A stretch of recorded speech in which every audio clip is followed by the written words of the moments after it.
Hello, Ben Madden. Welcome to this very first show. Thank you so much for coming on the show. I'm delighted to have you on.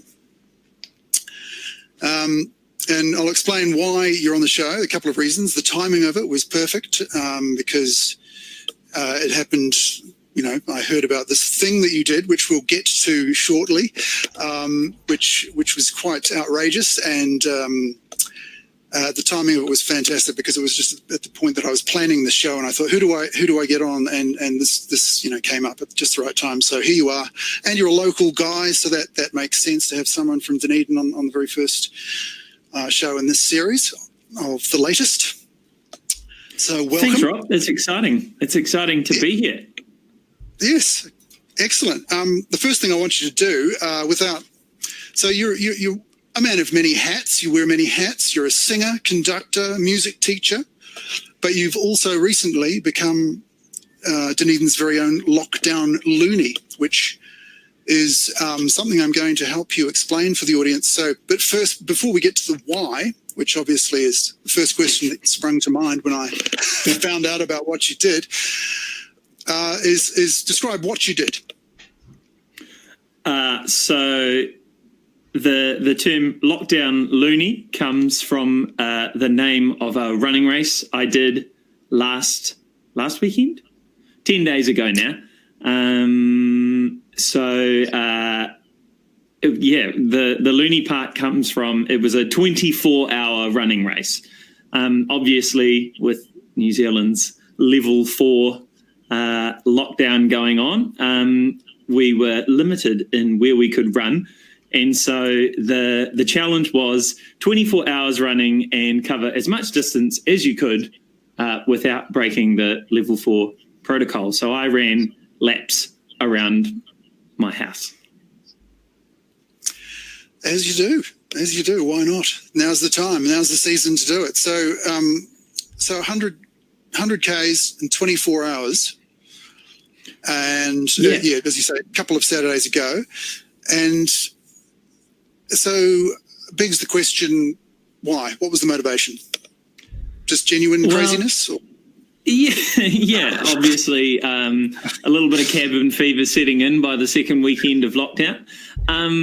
So I took up running a couple of years ago, and before that wasn't much of an exercise fanatic, and just fell in love with running. And since then, I've been building myself up, did a few half marathons, and then started to think, could I go further than that?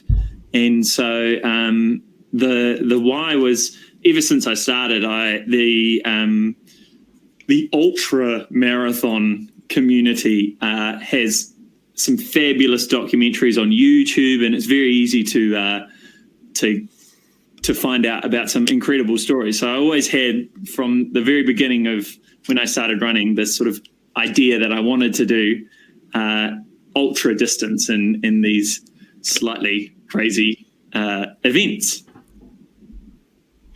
Yeah, so that's one of my next questions was, what's your background with? I picked you as someone who was just one of those guys who has basically run since the day they were born.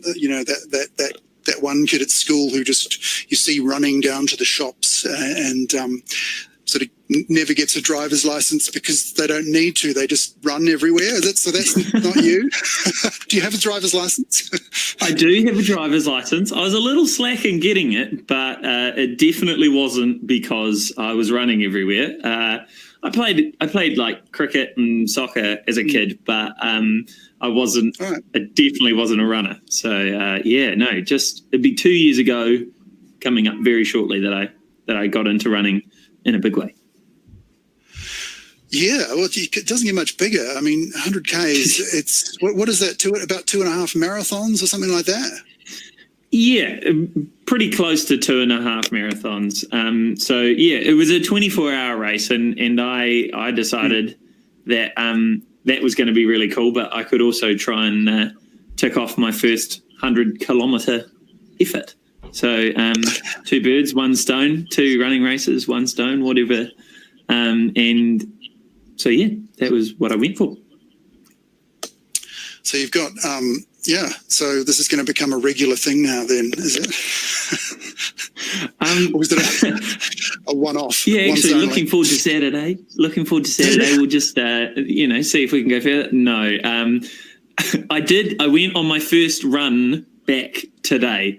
It was significantly shorter, and not everything was feeling the way it used to. So I might stick to a few government-mandated walks over the next week and just keep letting that recovery process happen. Yeah, I think you've earned that. You've earned that right.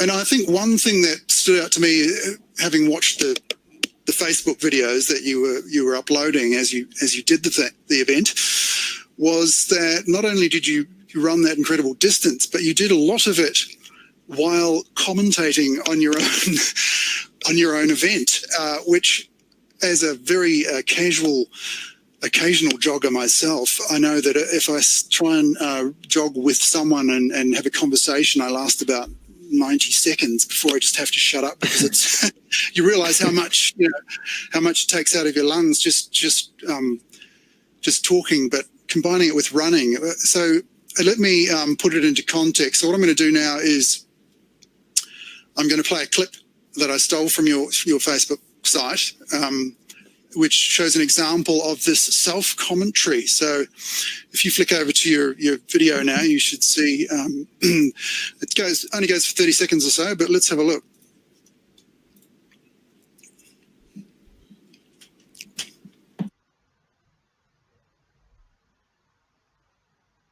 Now, nearly fell over, face full of cheese toasty. Got my glove right through the middle of it, plenty of cheese and tomato relish. Oh, before I sign off for this hour, I better tell you about Grand's tomato relish. Grand's tomato relish is undeniably the best thing out. Now, I know a great many people say these things about their grandmother's cooking, but I dare you to bring me a bit of tomato relish.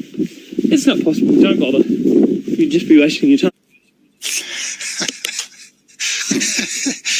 I just think that's incredible that you could do that run that distance and talk for a considerable proportion of that, including giving a bit of a shout out to your nan and her world-beating pickles. So tell us a bit more about Nan's award-winning chutney. Wow, tragically, dinner this evening was cheese toasties, and as a result of relying on cheese toasties throughout the lockdown Looney effort, we've actually run out of Grand's tomato relish now. So we're back on to commercially produced relishes, and it's just not quite the same. But so it was quite fun doing the Facebook lives. That was sort of half to sort of provide a bit of, I guess, entertainment, or to share it with my friends and family without having to sort of text them all and tell them I wasn't, curled up in a ball, shaking and crying. But also so that I could then go back. I haven't yet, but I can go back and watch the descent into madness as it might be. And I'm going to show you some pictures that actually illustrate that in a moment. But it's as you say, you made it really so much more interesting by filming so much of it and taking those breaks. Sometimes you filmed it while you were running, but at other times you would have a rest and reflect on things and answer comments from Facebook. So you incorporated that into the whole thing as well, and I'll show you a couple of those shortly as well. So, but a couple more questions, Ben. We're looking back on it, or actually getting halfway through it. Probably, did you get to a point where you thought this is probably a little bit harder than I imagined, or was it about as hard as you imagined it would be? Or yeah, I think it was mostly as hard as I imagined. I I've done a lot of running this summer. I had another challenge in December where I ran a half marathon every day for 32 days in a row, and finished with a marathon. So I'd done some stupid amounts of running already this sort of season, if you want to call it that. And so I knew it was going to be tough, but it was like the running late at night and just being like, can we please just tick over to the 90s? Oh my goodness, when is it bedtime? So yeah, it was tough, and there are a few new challenges, but it was mostly just as bad as I expected. Yeah, well, I can only wonder, and I always will be wondering. I'll never be in that position to know how it felt. I can guarantee you that. But no, it was my wife and I did watch various clips throughout that 24-hour period, but we certainly didn't keep up with you the whole way. But I do remember a point. It must have been about an hour and a half to go, and you were just about ready to throw the towel in.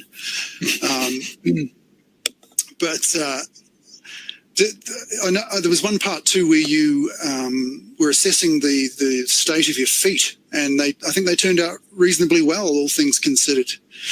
Yeah, absolutely. Feet tend to be a big problem when it comes to running, and especially like those long distances. If you're not sort of careful about using lots of different socks, and some people like to change shoes and stuff, you can end up with some pretty nasty blisters and all of that going on. So it was high on the priority list. Probably food first, make sure the feet don't fall off second, and then get round third was the priority list throughout the days. And it was literally on Saturday and Sunday. Yes, yeah. So you started at around 6 a.m., wasn't it? And then you finished about the same time the following day. Yeah, so it was actually 5 a.m. because it was the change from daylight savings. Daylight saving. So we started at 6 and finished at 5, or 4:47. I think I actually got to 100K. So do you think that maybe disqualifies you from achieving the qualification? Or so yeah, I think you'll probably have to do it again. Yeah, possibly. On a 24-hour day, just to make it legitimate. Exactly. Anyway, we can talk about that later. Cool. So I'm going to show everyone now I took 5 screen grabs at various stages throughout to show the progress from the beginning to pretty much the very end. So if you switch to your slide view now, Ben, you should see these pictures. And I'll start at the beginning where you're looking reasonably fresh. Excellent. I think you got a bit of sunlight, maybe pretty near the beginning, wasn't it? Yeah, it looks reasonably, probably, I was going to say early morning, but maybe lunchtime. Yep. Okay, and this one's probably further into the day, a bit of blue sky there. Yep, got your shades on, looking like you're in the groove. Absolutely. Yep. Rocking shades the beard. That match the top as well. Green shades, green top. Still smiling. It's important to... Okay, we're getting towards the midway point here. Starting There's to have a sadness thoughts, behind perhaps. those eyes. I think, what have I done could be the caption to that one. Yeah, definitely. And it's all downhill from here. Here's where the pain really kicks in. And it was pretty ugly by then. And then, of course, you'd just finished. Finally got to sit down after 24 hours of a light jog. There you go. I think that picture tells the story, doesn't it, really? It sure does. So you got anything on the music horizon? No, really. Lots of it sort of disappeared. I had a couple of concerts lined up that went south when lockdown was started. So I'm just looking forward to the challenges of teaching choirs and teaching singing over the internet. On Zoom and things like that. So there'll be a few laughs coming up over the next few weeks as we try and get everybody singing at the same time from the same song sheet. Oh, well, I wish you all the best in your pursuits over the coming years, and I look forward to maybe sharing a coffee, not a virtual coffee, but a real coffee in an actual cafe again sometime soon. We'll have to wait and see, though, won't we? Wouldn't that be exciting? Anyway, thanks a lot, Ben, for being on my very first show, and let's talk again soon. Look after yourself, take care, and stay healthy. Pleasure. Thanks, Rob. See you, Ben. Thanks.